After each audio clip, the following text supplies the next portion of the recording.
Bienvenidos a África 7 días, el espacio semanal de France 24 que dedicamos a la actualidad del continente africano. Estos son los titulares de este primer episodio del año. El 2025 comienza con grandes retos y temas clave para África. ¿Cuáles serán los asuntos a seguir de cerca? Dos expertos en el continente nos comparten sus perspectivas. Cruce de acusaciones entre República Democrática del Congo y Ruanda. Tras otro intento fallido de diálogo para lograr un alto el fuego en el este de República Democrática del Congo, ambos países se culpan mutuamente. La guerra en esta región sigue causando estragos humanitarios sin una solución a la vista. Y hablamos de la crisis en Mozambique. Después de meses de tensiones tras las elecciones de octubre, el opositor Venancio Mondlane ha regresado de su exilio al país, mientras el partido en el poder, señalado por la oposición de fraude electoral, busca una salida a la crisis. El año 2025 inicia con grandes desafíos y temas clave para África como la continuidad electoral y las guerras internas, como la de Sudán. Para comprender lo que está en juego, hablamos previamente con dos especialistas en asuntos del continente. Esto fue lo que nos compartió nuestro primer invitado, Jesús Romero, periodista especializado en relaciones internacionales. Hay tres apartados y cada apartado por sí solo representa un tema. Por una parte tenemos la cuestión de seguridad o la cuestión de conflicto. Aquí entraría la situación en Sudán, por ejemplo, la situación en el este de República Democrática del Congo o la insurgencia terrorista y la actividad de grupos islamistas en toda la banda del Sahel. El segundo bloque sería referente a las elecciones, al periodo electoral que se abre, porque venimos de un 2024 donde ha habido muchos países que han acudido a las urnas y en 2025 se incorporan otros nuevos. Los más relevantes son los casos de Costa de Marfil y de Tanzania. En Costa de Marfil, porque la cuestión de Ouattara, en un contexto complejo como es el Sahel, donde venimos de muchos cambios, con un bloque regional como es la Comunidad Económica de Estados de África Occidental, que se está rompiendo precisamente por esta emergencia de las juntas militares, habrá que ver cómo se inserta el nuevo gobierno de Costa de Marfil en esas dinámicas. Y por otro lado en Tanzania, porque es un país que también está en una región como es el sur de África, que ha cambiado mucho en 2024 respecto a las elecciones, y porque se prevén unos comicios complicados donde el oficialismo, la presidenta actual que presenta la reelección, pero la oposición está denunciando el acoso por parte del poder y no se prevén unas elecciones completamente libres en función a lo que hemos visto en los últimos meses. Y esto nos deja una situación como lo que está ocurriendo en Mozambique. Y el tercer bloque de temas clave para el continente en 2025 se centra en el impacto de las dinámicas internacionales, como la salida de Francia de varios países y cómo éstas influyen. En primer lugar, 2025 será el año en el que Francia salga casi por completo de África. Ya había abandonado Burkina Faso, Mali y Níger, pero está en proceso de abandonar Chad después de que el gobierno de Chad lo solicitara el año pasado. También lo va a hacer en Senegal y por último también lo va a hacer a lo largo de este mes de enero en Costa de Marfil, abandonando la base de Port Bouet en Abiyán. Mantiene presencia, eso sí, en Gabón y en Djibouti, pero evidentemente Francia está de retroceso. Y por último, 2025 será el año de la vuelta de Donald Trump y hay que ver cómo influye eso en las políticas africanas.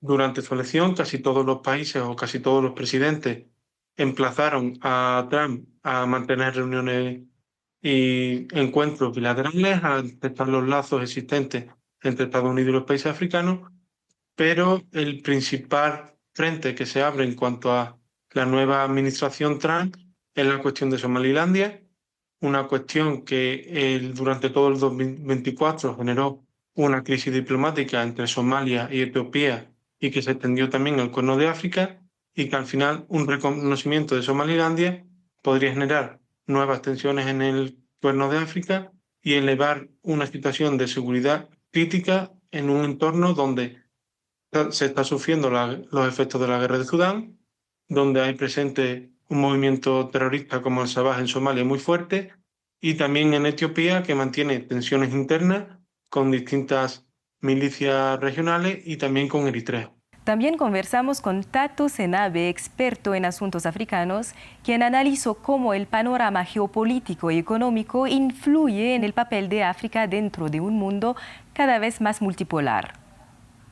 Y en términos pues del crecimiento económico, el continente va a crecer un 4% más o menos según las proyecciones de la FMI. No sé si eso sería posible, creo que va a crecer el 3% simplemente por el hecho de esta falta de estabilidad y paz desde mi punto de vista. Eh, y otras cosas como la situación geopolítica. Eh, Como usted sabe, la presidencia de Donald Trump ha generado, digamos, una incertidumbre. Entonces vamos a ver, digamos, una invisibilización de África. No va a ser una prioridad para él, fuera de tres países importantes, desde mi punto de vista, los que forman parte de los BRICS.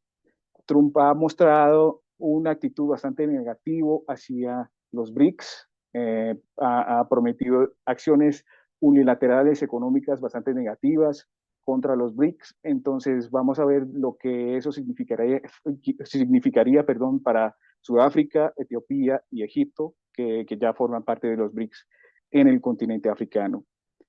Finalmente, creo que el G20, que va a pasar acá en Sudáfrica también, es el evento más importante geopolítico de 2025.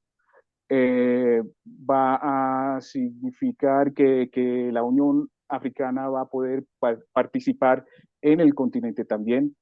Yo diría que representa, digamos, un mundo multipolar naciente, y África está entrando este nuevo mundo.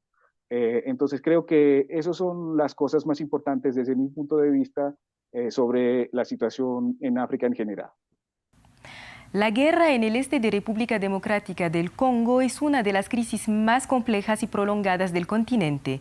Los principales actores de este conflicto son República Democrática del Congo y Ruanda, que se acusan mutuamente de ser responsables de la situación.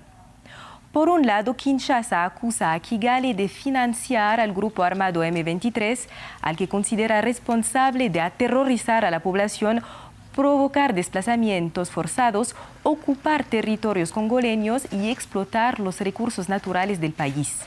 Por otro lado, Ruanda niega estas acusaciones y señala a República Democrática del Congo de apoyar a la milicia de las Fuerzas Democráticas para la Liberación de Ruanda, compuesta por antiguos líderes hutus responsables del genocidio Tutsi de 1994.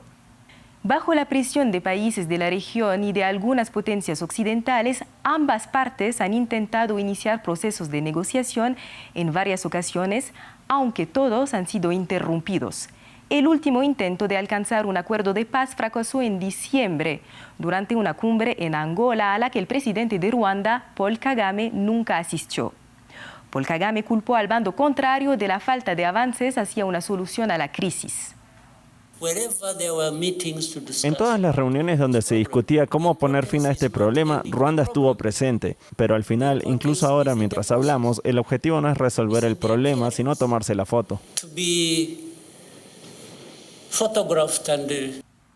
República Democrática del Congo, a través del portavoz de su gobierno, respondió al presidente ruandés devolviéndole la responsabilidad por el fracaso del proceso de negociaciones. Ruanda es el imperio de la mentira y todos somos testigos de los comportamientos algo bipolares de su presidente, quien una vez más ha pronunciado absurdidades sobre la República Democrática del Congo. En resumen, lo que buscan es continuar con el saqueo. En pocas palabras, el Ruanda de hoy no puede sobrevivir sin robar a la República Democrática del Congo. Pasamos a otra de las crisis más graves del continente, la guerra en Sudán. Desde abril de 2023, dos generales, Abdel Fattah al-Burhan, líder de las Fuerzas Armadas sudanesas, y Mohamed Hamdan Daglo, jefe de las Fuerzas de Apoyo Rápido, se enfrentan por el control del país.